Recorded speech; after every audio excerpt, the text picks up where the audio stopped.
एक कदम आपके जाने के बाद भी किसी का जीवन बचा सकता है, तो क्या आप ऐसा फैसला लेना चाहेंगे? आपका एक संकल्प और किसी की जिंदगी बच सकती है, किसी के जीवन का सहारा लौटाया जा सकता है, किसी के जीवन को रोशन किया जा सकता है। हम बात कर रहे हैं अंगदान की। क्या होती है ये प्रक्रिया और कैसे इसे सरल और सुगम बनाया जा रहा है, आज हम जानेंगे विशेषज्ञों से। नमस्कार, टोटल हेल्थ के organ donation and I donation के इस विशेष एपिसोड में आप सभी का स्वागत है। मैं हूं किरण Bhardwaj.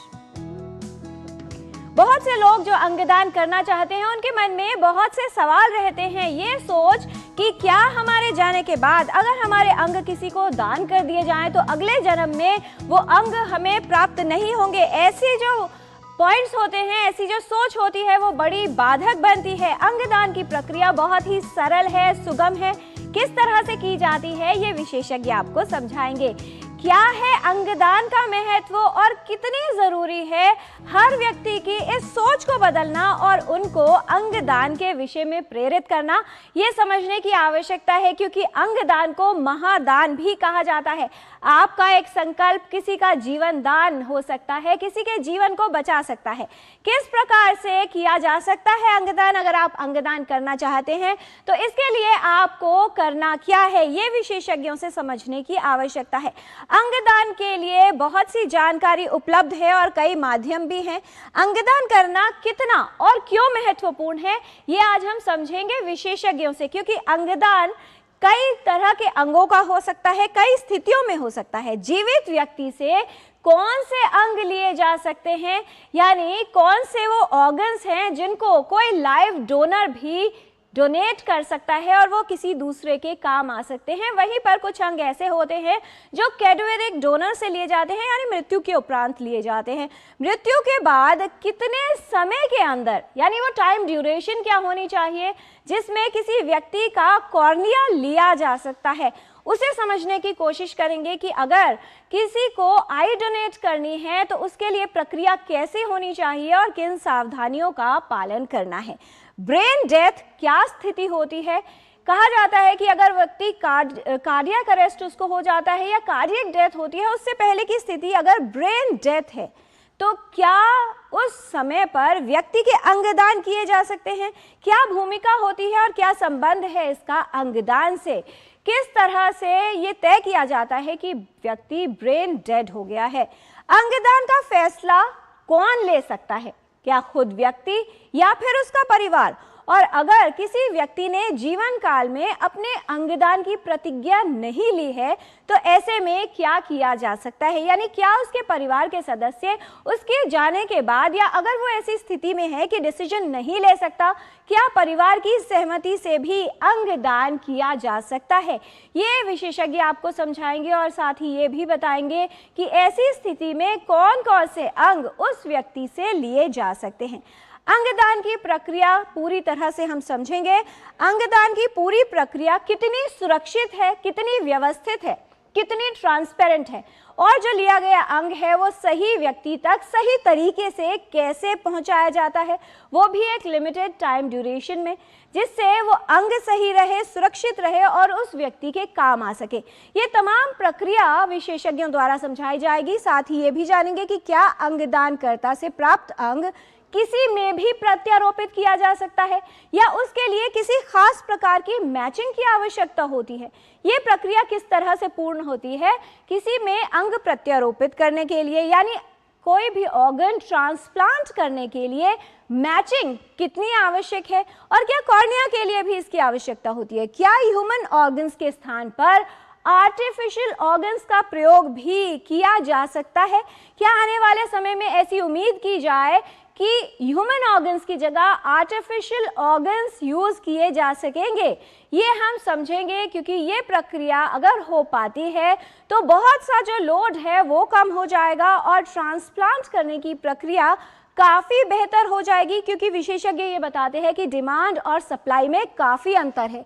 Artificial intelligence organ matching में कितनी महत्वपूर्ण भूमिका निभाता है? क्या अगर आर्टिफिशियल इंटेलिजेंस का यूज़ किया जाए, बहुत से केसेस जिसमें यह बताया जाता है कि ऑर्गन तो है, डोनर तो है, लेकिन वो मैच नहीं हो रहा, तो क्या इसे आर्टिफिशियल इंटेलिजेंस के माध्यम से मैच करवाया जा सकता है, यानी मैचिंग की प्रक्रिया सुगम हो सकती है? और क्या आर्टिफिशियल इंटेलिजेंस इसमें कोई योगदान दे सकता है? क्योंकि अगर ऐसा होगा तो ऐसी तमाम फैमिलीज जिनके पास डोनर उपस्थित होता है लेकिन मैचिंग नहीं होती, शायद उसमें फर्क आ सकता है। साथ ही ऑर्गन डोनेशन को प्रमोट करने के लिए जुग जुग जियो अभियान शुरू किया गया है। क्या है ये अभियान? और ऑर्गन डोनेशन यानी अंगदान को प्रोत्साहित करने के लिए, लोगों को जागरूक करने के लिए और इसकी स्थिति को बेहतर करने के लिए किस तरह से ये अभियान काम करेगा, ये तमाम बातें होंगी आज टोटल हेल्थ के इस 1 घंटे के डिस्कशन में। जानकारी की शुरुआत करते हैं एक रिपोर्ट से और ये समझ लेते हैं कि दरअसल अंगदान की प्रक्रिया क्या होती है और कौन सी स्थिति है जिसमें किसी व्यक्ति को अंग प्रत्यारोपित करने की आवश्यकता होती है।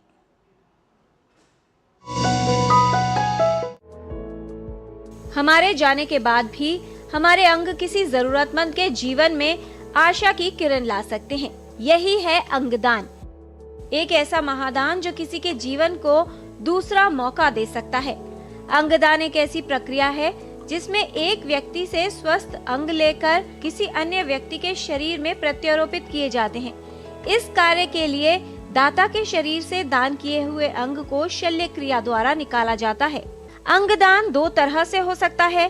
पहला, जीवित व्यक्ति द्वारा अंगदान और दूसरा, व्यक्ति के मस्तिष्क मृत्यु के बाद। जीवित अंगदान में किसी भी व्यक्ति के किडनीज या पैनक्रियाज का कुछ भाग या फिर जिगर लिया जा सकता है और कई ऐसे अंग हैं जो व्यक्ति की मृत्यु के बाद लिए जाते हैं। हृदय, गुर्दे, किडनी, फेफड़े, लिवर, पैनक्रियाज और आंतों का अंगदान किया जा सकता है जो किसी जरूरतमंद रोगी के लिए जीवन रक्षक सिद्ध हो सकता है। वहीं नेत्रदान के जरिए कॉर्निया का उपयोग कर दृष्टिहीन व्यक्ति की दृष्टि लौटाई जा सकती है, जिसमें कॉर्निया की किसी बीमारी या कॉर्निया को क्षति के कारण दृष्टिहीनता आई हो। व्यक्ति अपने जीवन काल के दौरान अंगदान की प्रतिज्ञा ले सकता है।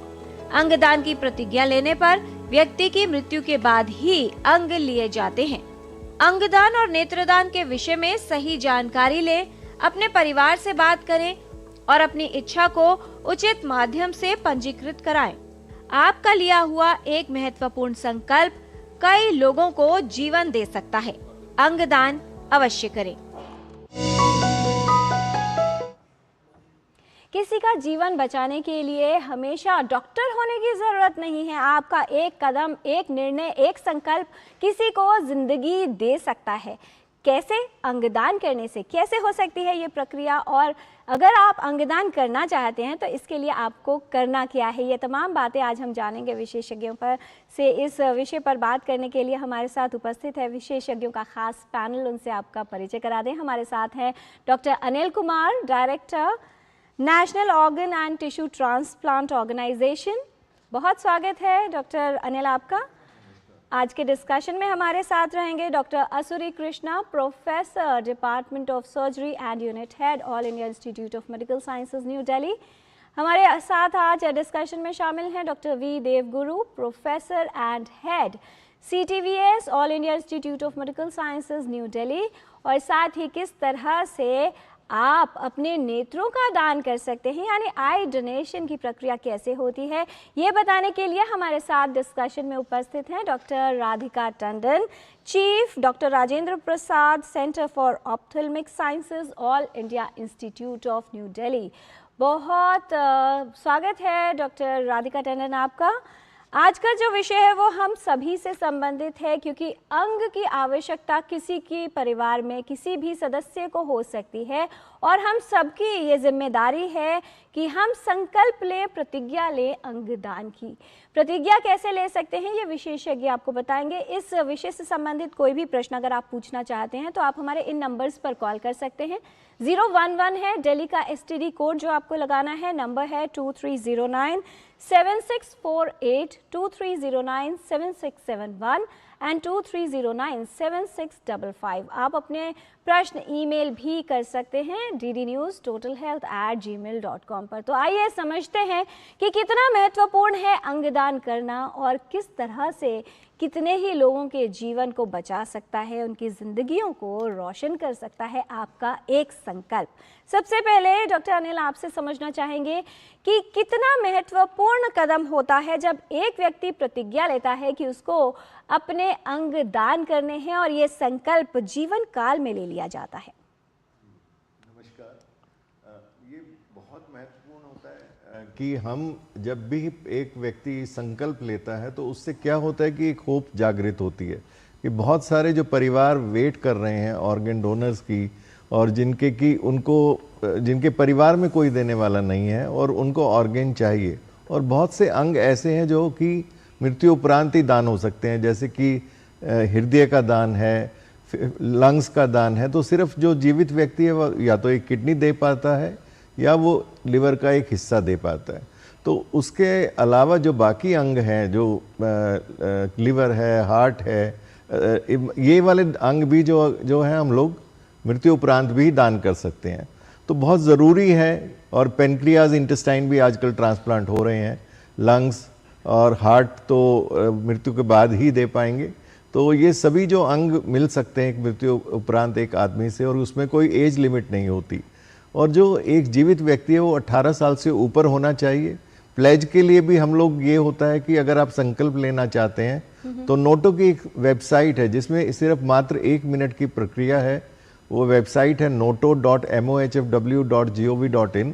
उस वेबसाइट पर जाकर आपको अपना आधार नंबर से वेरीफाई ज़रूर करना होता है। उसमें तो आपको आधार नंबर पता होना चाहिए। आपके ही मोबाइल पर एक OTP आएगा, फिर आप 1 मिनट का फॉर्म उसमें भर सकते हैं, जिसमें कि आपको अपने पेरेंट्स के डिटेल भरने होते हैं, कौन से अंगदान और जो उत्तक दान है, जो टिश्यूज़ दान है जैसे कॉर्निया है, उनके लिए भी आप रजिस्टर कर सकते हैं मृत्यु उपरांत दान करने के लिए। तो ये क्योंकि गैप बहुत ज़्यादा है, तो इसलिए अंगदान के लिए जितने भी लोग आगे आएंगे, जितने प्लेज करेंगे, तो उतने ही जो परिवार जो सफ़र कर रहे हैं उनकी होप जो है बढ़ती है। और ये अंगदान हम करा सकते हैं। कम से कम अपने आप को टाइमली रजिस्टर करा लें। और इसके बाद खाली रजिस्टर कराना ही ज़रूरी नहीं है, परिवार को बताना भी बहुत ज़रूरी है कि परिवार ही आपकी जो ये अंगदान की जो आपने एक संकल्प लेते हैं जो डिजिटल माध्यम से, जो खाली 1 मिनट की प्रक्रिया है, और आपका जो डोनर कार्ड है आपके मोबाइल पे उसी समय जनरेट होकर आपकी फ़ोटो के साथ में वहाँ पे जनरेट हो जाता है। तो हमारे सरकारी रिकॉर्ड्स में भी वो रजिस्टर्ड हो जाता है और वो हर जगह उसको एक्सेस कर सकते हैं क्योंकि आधार से लिंक्ड है। तो ये एक बहुत इजी प्रक्रिया है, सभी को इससे जुड़ना चाहिए। पर्टिकुलरली मैं अपील करूंगा हमारे यूथ से कि वो भी इससे जुड़ें और अंगदान के लिए आगे आएँ। तो जितनी सोसाइटी अवेयर होगी उतना ही एक होप जागृत होती है, जो लोग सफ़र कर रहे हैं और बहुत सालों से वेट कर रहे हैं। जी, तो जो हमारा जेन जी है, जो युवा पीढ़ी है, वो हर काम में हर कदम पर आगे रहना चाहते हैं। तो जब अंगदान की बात है तो उसमें पीछे क्यों रहा जाए, उसके लिए भी संकल्प लेना है। और न सिर्फ आपको, अपने फैमिली मेम्बर्स को भी समझाइए, उनको अपने साथ लेकर आइए कि ज़्यादा से ज़्यादा लोग अंगदान कर सके। डॉक्टर राधिका टंडन, 25 अगस्त से हम लोग राष्ट्रीय नेत्रदान पखवाड़ा यानी नेशनल आई डोनेशन फोर्टनाइट मनाने जा रहे हैं। इस तरह के जो इनिशिएटिव्स हैं कितना काम करते हैं जो अंगदान या नेत्रदान की प्रक्रिया है उसको बढ़ाने में, लोगों को मोटिवेट करने में, जागरूक करने के लिए?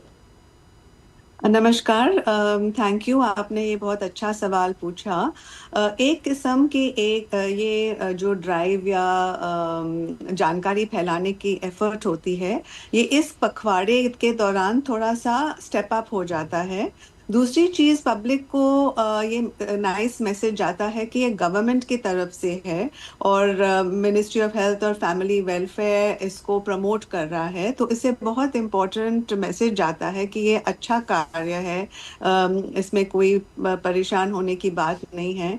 और ऐसे मैसेज जाने से सब लोग जो इसमें जुड़े हुए हैं, आई बैंक्स, कॉर्नियल ट्रांसप्लांट सर्जन, सबको प्रोत्साहन मिलता है कि इस दौरान वो अपनी एफर्ट एफर्ट्स बढ़ाए कि ये नेत्रदान के विषय में तरह तरह के प्रोग्राम्स करें, स्कूल्स में, पोस्टर कंपटीशन, कॉलेजेस में एंड जनरल पब्लिक में।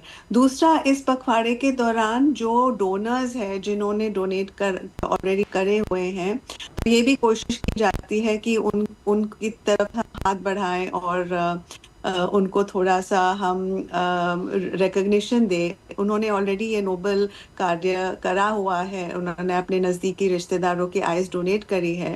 बहुत दुख की बात है कि उनके परिवार में कोई ऐसा उनके नज़दीकी रिश्तेदार का देहांत हुआ, पर एक किस्म का सुकून मिलता है कि फिर उनके नेत्रदान के ज़रिए उनकी दृष्टि किसी और के काम आ रही है।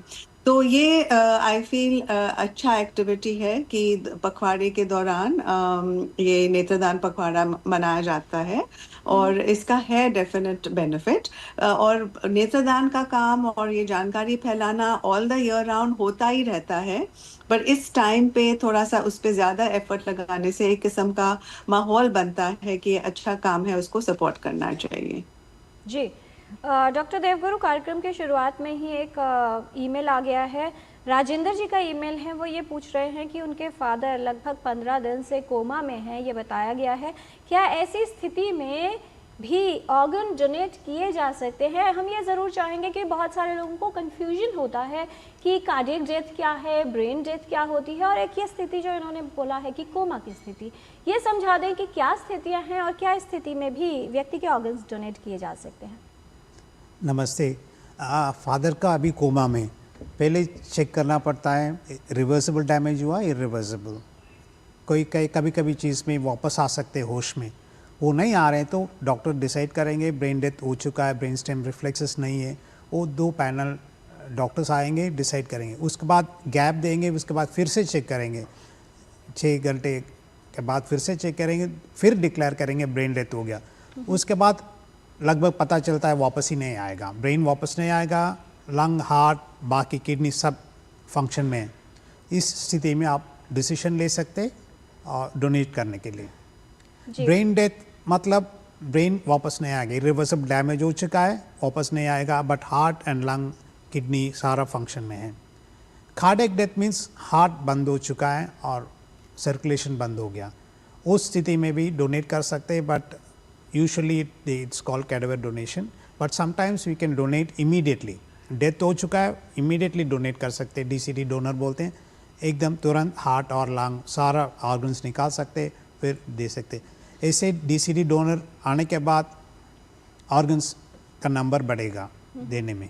जी, तो ब्रेन स्टेम डेथ वो स्थिति है जिसमें मस्तिष्क की मृत्यु हो चुकी है, लेकिन बाकी ऑर्गन्स क्योंकि काम कर रहे हैं, क्योंकि दूसरी मशीन्स पर या वेंटिलेटर पर व्यक्ति को रखा जाता है, तो उस स्थिति में व्यक्ति के जो ऑर्गन्स हैं वो डोनेट किए जा सकते हैं, ऑर्गन सुरक्षित हैं। और यही वो समय है, क्योंकि संवेदनशील स्थिति होती है परिवार के लिए, लेकिन ऐसे में एक संकट जो है वो कई लोगों के जीवन को बदल सकता है। इस पर विचार करने की आवश्यकता है। डॉक्टर कृष्णा, जो किडनी का डोनेशन होता है वो आमतौर पर लाइव डोनर से लिया जाता है और मैक्सिमम टाइम्स जो है फैमिली के ही कोई मेंबर्स जो है वो डोनेट करते हैं।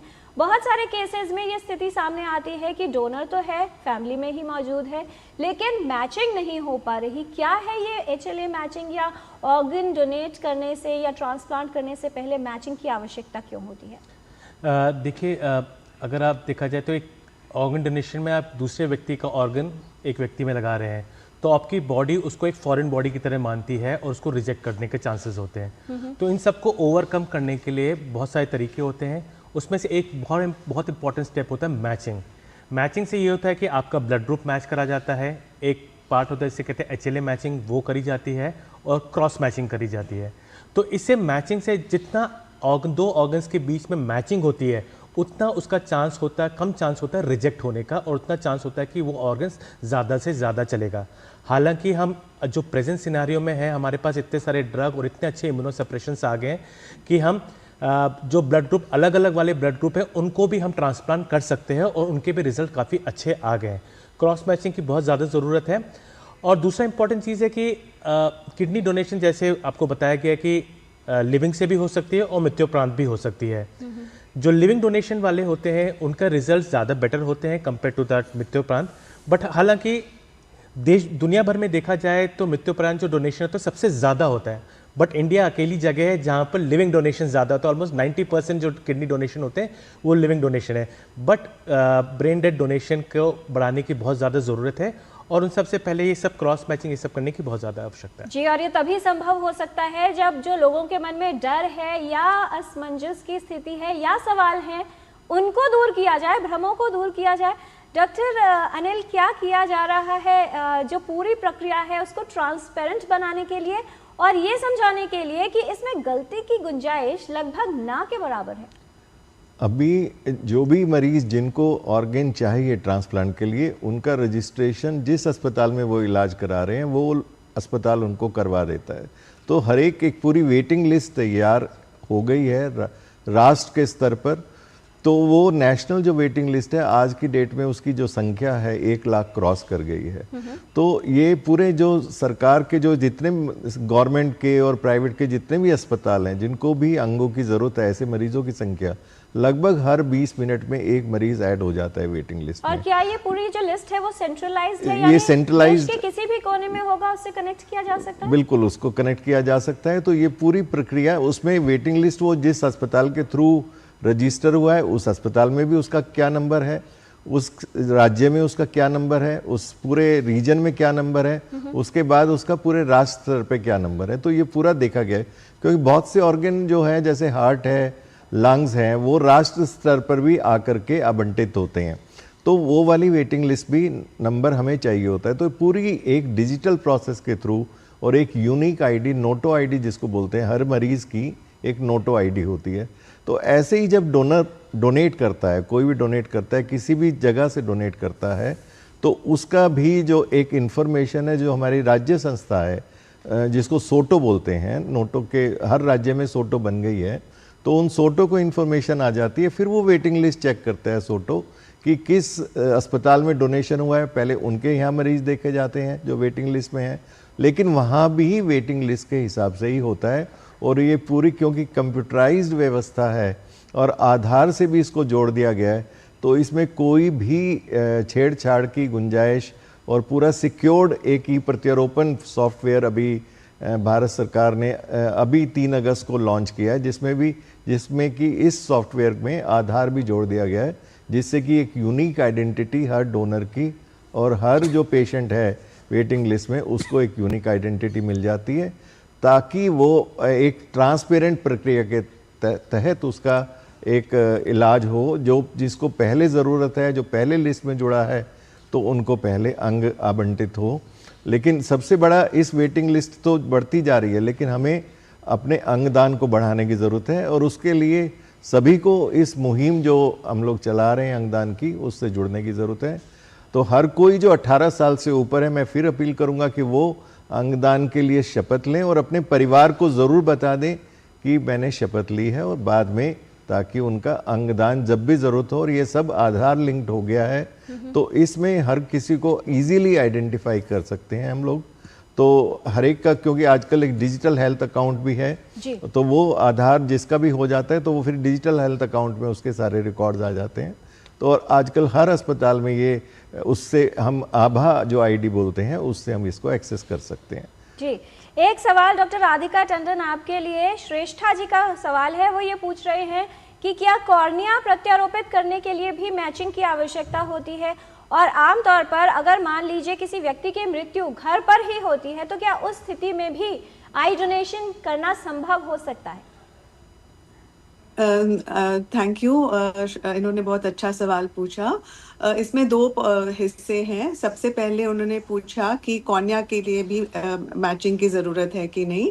जो कॉर्निया है वो एक पारदर्शी टिश्यू है और एवैस्कुलर माना जाता है। ये जो ब्लड वेसल्स होते हैं वो कॉर्निया के किनारे पे होते हैं, जहाँ लिम्बस कहा जाता है। और जब हम कॉर्निया का प्रत्यारोपण करते हैं तो ज़्यादातर कॉर्निया का सेंट्रल हिस्सा जो बीच वाला हिस्सा है वो करते हैं, जहाँ पे ब्लड वेसल्स नहीं होते। तो इसकी वजह से ब्लड मैचिंग और ABO ब्लड मैचिंग की ज़रूरत नहीं होती। और जो बताया जा रहा है कि इम्यूनोलॉजिकल रिजेक्शन की जो HLA मैचिंग की भी ज़रूरत पड़ती है, जो दूसरे ऑर्गन्स के लिए है, ये भी कॉर्निया के लिए ज़रूरी नहीं है, क्योंकि इसमें भी ब्लड वेसल्स नहीं है, तो डायरेक्ट इम्यून सिस्टम को एक्सेस नहीं होता है कॉर्निया टिश्यू के लिए। और कॉर्निया के इम्यूनोलॉजिकल रिजेक्शन को रोकने के लिए या प्रिवेंट करने के लिए हम आई ड्रॉप्स देते हैं, जो स्टीरॉयड ड्रॉप्स हैं, जो ज़्यादातर काफ़ी होते हैं। तो कॉर्निया को उस लेवल की मैचिंग की नहीं ज़रूरत होती जैसे अभी किडनी, हार्ट, लिवर के लिए बताया गया। पर एक किस्म का मैचिंग आप मान सकते हैं, क्योंकि जो कॉर्निया है उसके जो स्टेटस है या उसका जो आकार है और उसके जो फंक्शनिंग है, ये थोड़ा वेरी करेगा। अगर बच्चे का कॉर्निया है less than the age of 10, या युवा का कॉर्निया है 10 to 40 इयर्स, फिर 40 to 80 से ऊपर, तो ऐसा कोई हार्ड एंड फास्ट रूल नहीं है कि एकदम एज से हो। पर ज़्यादातर हम कोशिश करते हैं कि अपार्ट फ्रॉम जो ग्रेडिंग और कॉर्निया का जो हेल्थ स्टेटस हम चेक करते हैं, उसके जो कितना फंक्शनैलिटी है वो देखते हैं। इसके अलावा थोड़ा बहुत एज मैचिंग भी देखते हैं। अगर छोटा बच्चा है जिसको कॉर्निया की ज़रूरत है, तो कोशिश करते हैं कि उसको बच्चे का ही या यंग कॉर्निया मिले। ज़्यादातर इतना लेवल का मैचिंग किया जाता है। डॉक्टर राधिका, आपके पास लौटेंगे, उससे पहले एक कॉलर है हमारे साथ, शिव चरण राठौर जी हैं इंदौर से फोन लाइन पर। स्वागत आपका, पूछिए सवाल। सर, जो ये अंगदान हम लोग करते हैं अंगदान जी, तो उसका जो खर्च जो होता है वो अस्पताल उठाता है, शासन उठाता है, कि व्यक्ति खुद को उठाना पड़ता है? अंगदान का खर्च क्या? पहली बात, अंगदान का खर्च होता है, डॉक्टर अनिल, कौन उठाता है खर्च? जी, जब ब्रेन स्टेम डेथ डिक्लेयर कर दिया जाता है, तो उस ब्रेन स्टेम डेथ डिक्लेरेशन के बाद जो भी बॉडी को मेंटेन, क्योंकि ब्रेन स्टेम डेथ का मतलब है कि आदमी डेड हो गया है, उसको ये समझने की जरूरत है कि वो इरिवर्सिबल सिचुएशन है और वो आदमी व्यक्ति अब जीवित नहीं है। उसके जो हार्ट वगैरह चल रहे हैं वो भी कुछ समय के बाद रुक जाएंगे। तो यही एक अवसर होता है कि जब ब्रेन डेड डिक्लेयर हो गया, डॉक्टरों ने बता दिया, और फिर जब हार्ट मान लीजिए 2 दिन बाद रुकेगा, तो उसके बीच में 2 दिन का जो पीरियड है वो एक अपॉर्चुनिटी ऑफ डोनेशन है। और ऐसी अपॉर्चुनिटी में क्या करना है डॉक्टर अनिल, आपसे जानेंगे। उससे पहले लेते हैं एक छोटा सा ब्रेक के बाद जब लौटेंगे तो ये समझेंगे कि ये जो पूरी प्रक्रिया है इसका खर्च होता है कि नहीं, और अगर होता है तो इस खर्च का जिम्मा किसका है। आज हम बात कर रहे हैं ऑर्गन डोनेशन के बारे में। ये तमाम जानकारी एक छोटे से ब्रेक के बाद। आप देखते रहिए टोटल हेल्थ। सस्ते वाले दाल मसाले स्वाद हुआ बेकार, MDH की हल्दी मिर्ची धनिया करे कमाल, ये रंग दे, ये खुशबू दे, ये तीखा, ये कम पड़े, क्या निराला MDH मसाला।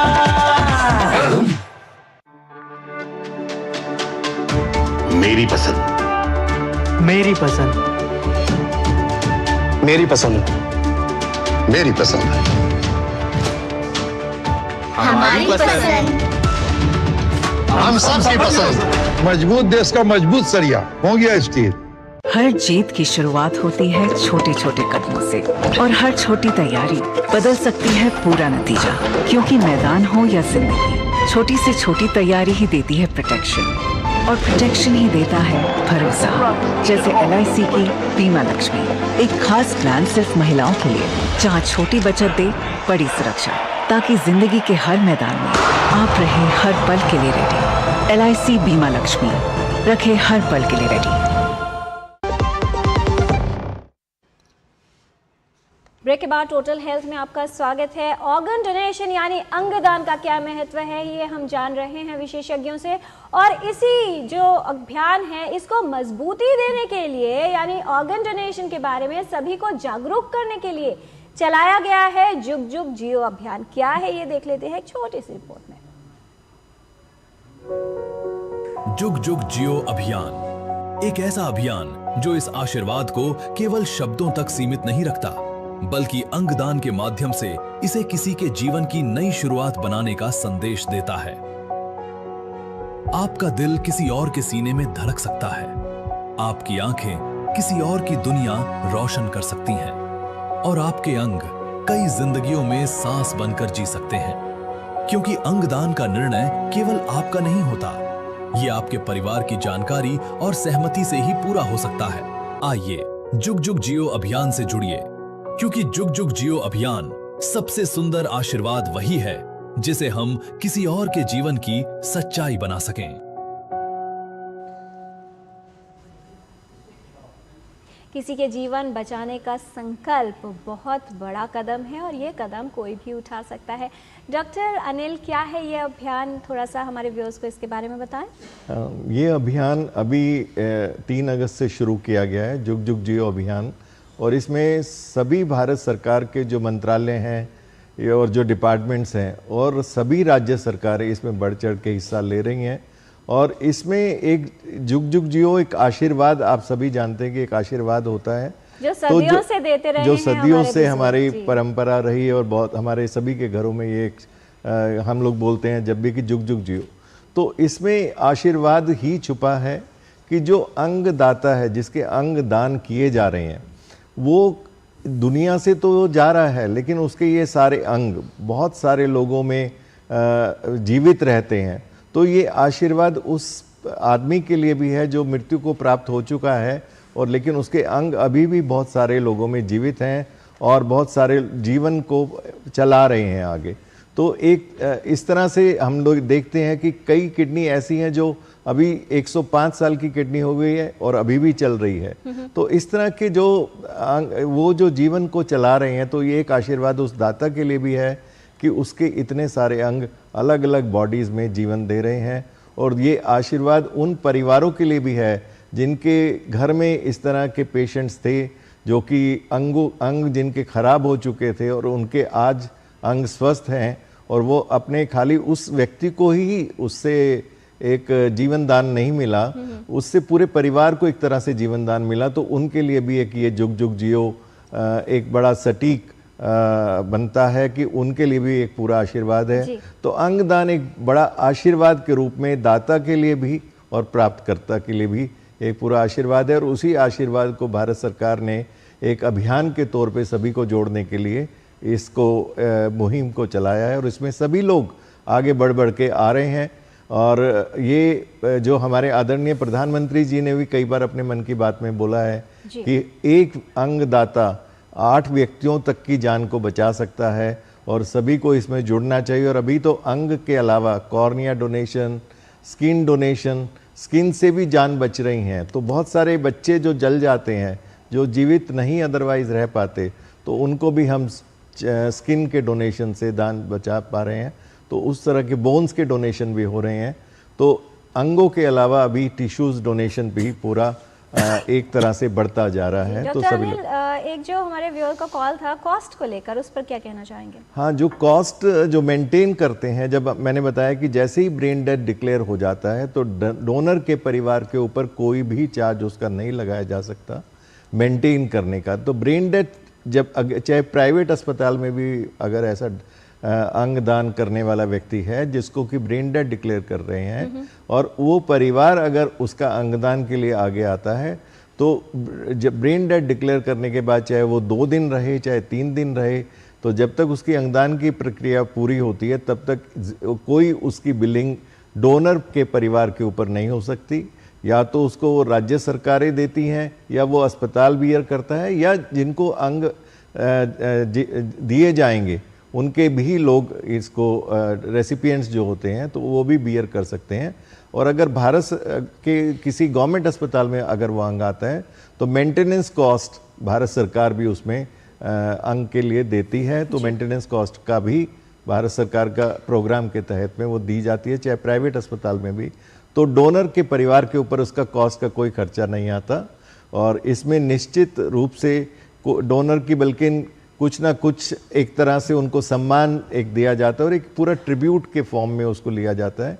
तो कोई भी डोनर को उसमें घबराने की ज़रूरत नहीं है। अंगदान जब भी हो, घर में भी मृत्यु हो, तो आप जो एक राष्ट्रीय हेल्पलाइन नंबर है वो भी मैं बता देता हूँ आपके माध्यम से मैम, कि 1800 11 4770 और या 1800 00114770। तो ये 24/7 हेल्पलाइन नंबर है।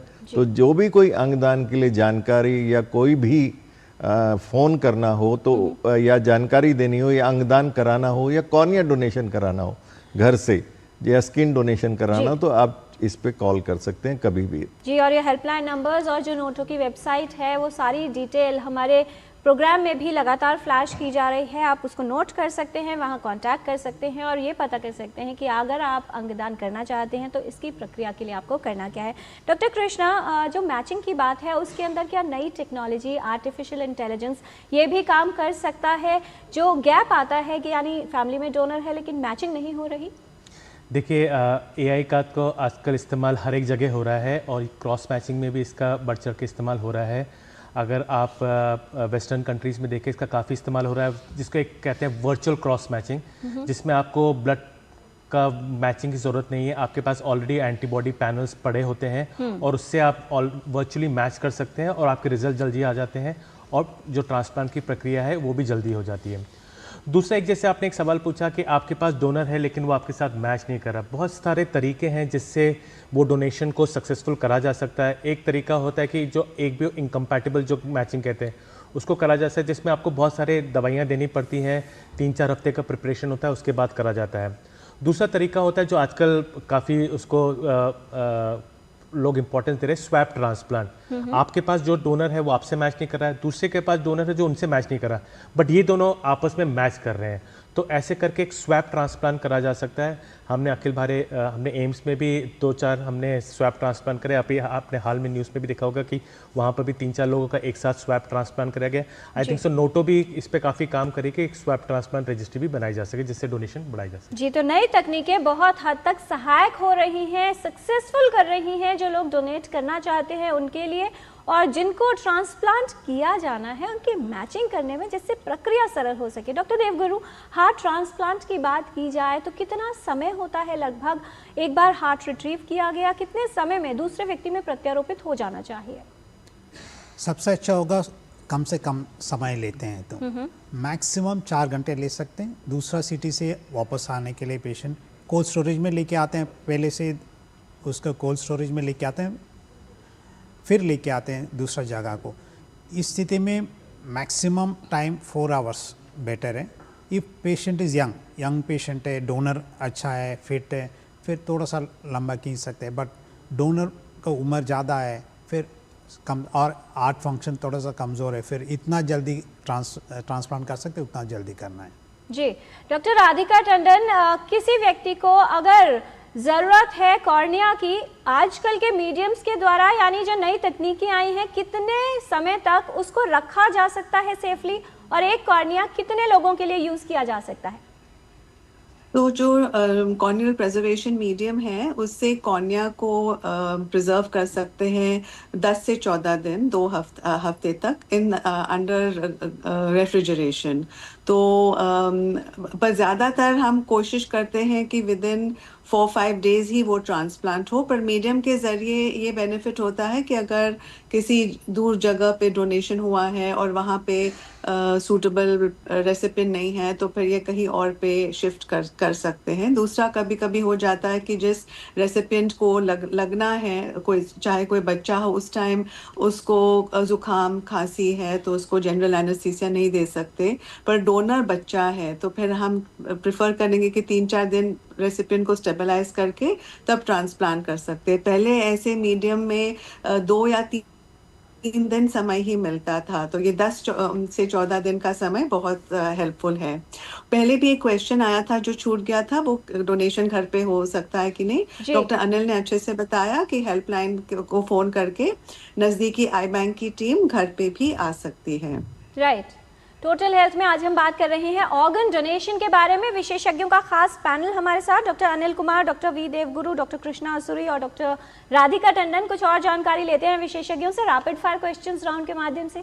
छोटे सवाल और बहुत छोटे जवाब। पहला सवाल डॉक्टर अनिल आपसे कि क्या ऑर्गन डोनेशन यानी अंगदान एक जटिल प्रक्रिया है और बहुत समय लगता है, यानी व्यक्ति के जो लास्ट राइट्स है उनमें देरी हो सकती है? अंगदान बहुत जटिल प्रक्रिया नहीं है, इसको बहुत जल्दी से जल्दी कराया जाता है। जब एक्चुअल अंगदान होता है तो सारी टीम्स एक तरह से बहुत जल्दी इसको कराने की कोशिश करती है। इवन मेडिको लीगल केस में भी प्रायोरिटी पे उनका पोस्टमार्टम की अगर जरूरत है तो सबसे पहले उनका पोस्टमार्टम करके, तो ये एक पूरा प्रयास रहता है कि जल्दी हम उनकी बॉडी हैंड ओवर करें। तो ऐसा कोई जटिल प्रक्रिया नहीं है, बिल्कुल सरल प्रक्रिया, ज्यादा समय लगता है। डॉक्टर कृष्णा, क्या किडनी जो ली गई है वो किसी अननोन व्यक्ति को भी दी जा सकती है जो फैमिली का मेंबर नहीं है? नहीं, जैसे अगर ब्रेन डेड डोनेशन होता है तो वो जो एक बार डोनेट हो गया तो वो जैसे कि नोटों के प्रायोरिटी के हिसाब से वो किडनी दी जाएगी। लेकिन जब लिविंग डोनेशन की जब आप बात करते हैं तो यूजुअली आपके रिलेटिव के साथ ही होते हैं, फर्स्ट डिग्री या सेकंड डिग्री रिलेटिव, या जो आपके साथ बहुत क्लोजली है। अनरिलेटेड के लिए स्पेशल परमिशन की जरूरत होती है, तभी आप डोनेशन कर सकते हैं। जी, क्या हार्ट ट्रांसप्लांट में किसी मैचिंग की आवश्यकता नहीं होती और रिजेक्शंस के चांसेस भी नहीं होते डॉक्टर देवगुरु? यूजुअली सिर्फ ब्लड ग्रुप ही देखते हैं हम, बच्चों में वो भी ज़रूरत नहीं पड़ती है, बट यूजुअली ब्लड ग्रुप ही देखते हैं, इसके अलावा कोई मैचिंग ज़रूरत नहीं पड़ता है। प्लस ऑफ कोर्स साइज़ बहुत ज़्यादा डिफरेंस, वेट में ज़्यादा डिफरेंस नहीं होना चाहिए, 10-20% इज़ ओके। डॉक्टर राधिका, क्या कोई व्यक्ति अपने जीवन काल में अपना एक कॉर्निया किसी दूसरे व्यक्ति को डोनेट कर सकता है? नहीं, कॉर्निया इज अ कैडावरिक डोनेशन, मृत्यु के पश्चात ही होता है। जीवित व्यक्ति अपना एक कॉर्निया नहीं डोनेट करते, ये नहीं किया जाता है। जी, डॉक्टर अनिल, क्या 18 वर्ष से कम आयु के बच्चे के ऑर्गन डोनेट किए जा सकते हैं अगर पेरेंट्स की सहमति हो? मृत्यु उपरांत बिल्कुल किए जा सकते हैं, उसमें कोई आयु की सीमा नहीं है। चाहे ज़्यादा से ज़्यादा भी कितनी भी उम्र हो सकती है, कम से कम भी कितनी भी उम्र हो सकती है। तो अगर ऑर्गन हेल्दी है ज़रूर किए जा सकते हैं। बच्चे 18 साल से कम उम्र के बच्चे के अंगदान के लिए पेरेंट्स की परमिशन की ज़रूरत होती है, उसमें वो ज़रूरी है। लेकिन एज ए लिविंग डोनर अगर कोई देना चाहता है तो बहुत रेयर परमिशन के द्वारा, कभी थोड़ी से अगर आयु का डिफरेंस है तो वो दी जाती है, लेकिन उसमें स्टेट गवर्नमेंट की परमिशन चाहिए होती है। राइट। क्या किडनी ट्रांसप्लांट करने के लिए केवल 24 घंटे का समय ही होता है डॉक्टर कृष्णा? हाँ, अगर आप ब्रेन डेड डोनेशन के बाद देखें तो यूजुअली हमारे पास 24 आवर्स का टाइम होता है, बट आजकल टेक्नोलॉजी बढ़ गई है, हमारे पास मशीन से लाइफ पोर्ट मशीन जैसे कहते हैं, जिससे हम किडनीज को और ज़्यादा लंबे टाइम तक मेंटेन कर सकते हैं और 24 से 36 घंटे तक भी हम ट्रांसप्लांट कर सकते हैं। जी डॉक्टर देवगुरु, अगर किसी को कोलेस्ट्रॉल हाई है, हार्ट डिजीज है, वाल्व डिफेक्ट है या बीपी की समस्या है, तो क्या उस स्थिति में उसका हार्ट डोनेट किया जा सकता है? यूजुअली 40 साल के उम्र के बाद सीटी एंजियोग्राफी करते हैं, कोरोनरी आर्टरी डिजीज़ ये नहीं देखते। वाल्व रिपेयरेबल हो सकते, कर सकते usually, otherwise major valve problem जो अक्सर नहीं करते। जी डॉक्टर राधिका, क्या किसी बच्चे का कॉर्निया किसी बड़े में या बड़े का कॉर्निया बच्चे में लगाया जा सकता है? वैसे लगाया जा सकता है, ऐसे कोई बाधा नहीं है।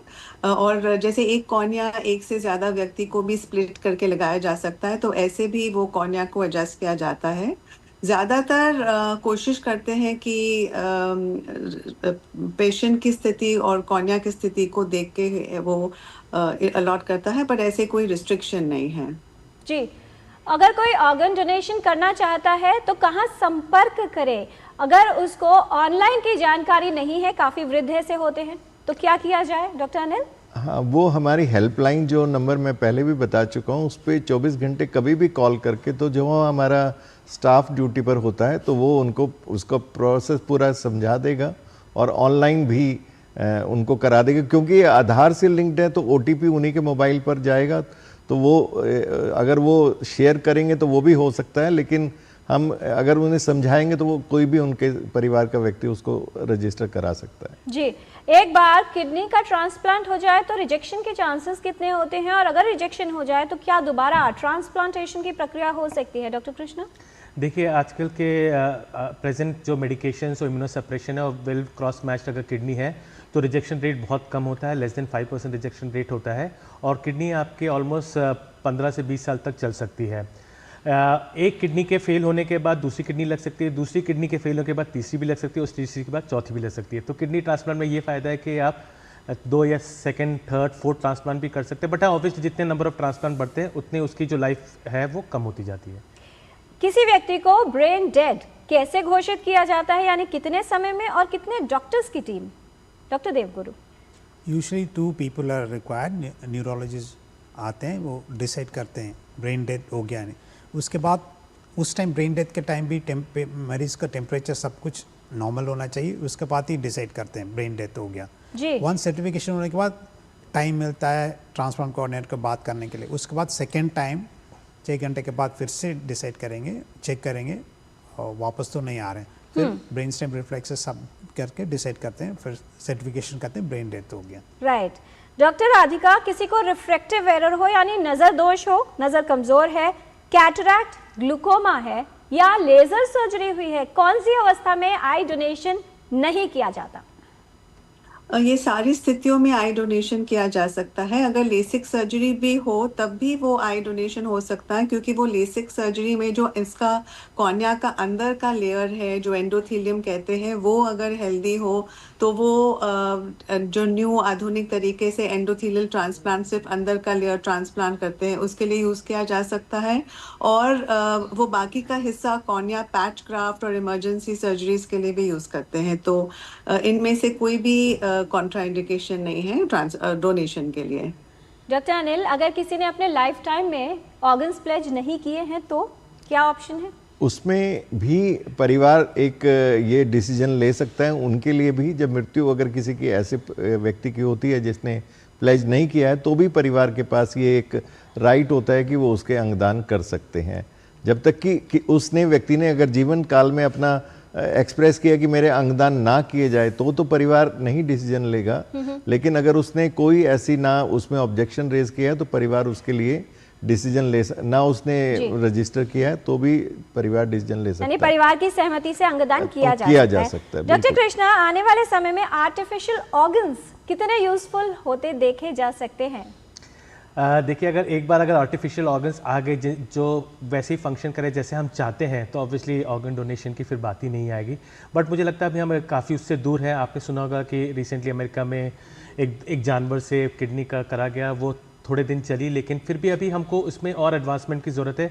और मुझे लगता है कि आज से 10 साल या 20 साल या 25 साल में हम ऐसे सिचुएशन में होंगे जब हमको लिविंग ऑर्गन नहीं और आर्टिफिशियल ऑर्गन्स पे भी हम काम चला पाएंगे। डॉक्टर देवगुरु, क्या संदेश देना चाहेंगे उन तमाम लोगों को जो ऑर्गन डोनेट तो करना चाहते हैं लेकिन थोड़ी सी हिचकिचाहट भी होती है कि क्या होगा, कैसे होगा, जाएं कि नहीं? और बहुत से लोग ये सोचते हैं कि अगर इस जीवन में अंग दान किया तो शायद अगले जन्म में बिना उस अंग के पैदा होंगे। क्या संदेश देना चाहेंगे आप?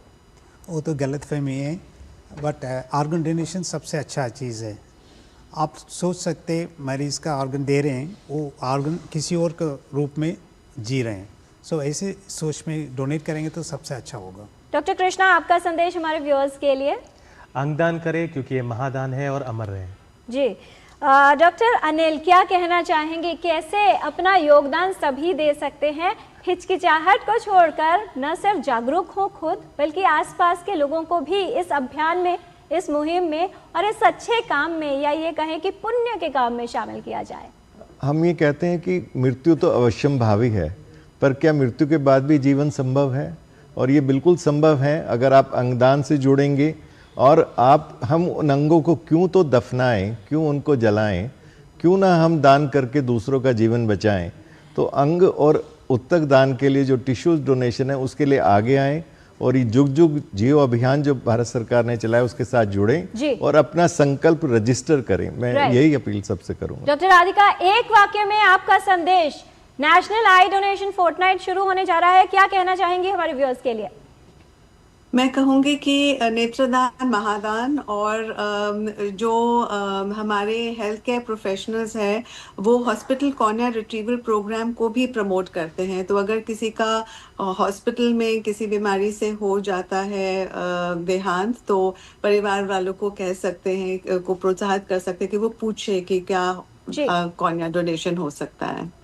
बहुत धन्यवाद इस तमाम जानकारी के लिए doctor Radhika Tandon, doctor V Devguru, doctor Krishna Asuri और डॉक्टर अनिल कुमार, आप सभी का। विस्तार से विशेषज्ञों ने बताया है कि किस तरह से आप अपना योगदान दे सकते हैं, अंगदान में भूमिका निभा सकते हैं। याद रखिए, एक क्लिक से ट्रेंड नहीं बदलता, लेकिन आपका एक संकल्प, एक निर्णय किसी का पूरा जीवन जरूर बदल सकता है। Donate organ, save life. जाते जाते अपने जीवन का एक अंश अवश्य छोड़ जाइए, किसी के लिए जीवन की पहचान छोड़ जाइए, अपने जीवन में अंगदान का संकल्प अपनाइए। आज के कार्यक्रम में इतना ही। हमारी पूरी टीम को दीजिए अनुमति। नमस्कार।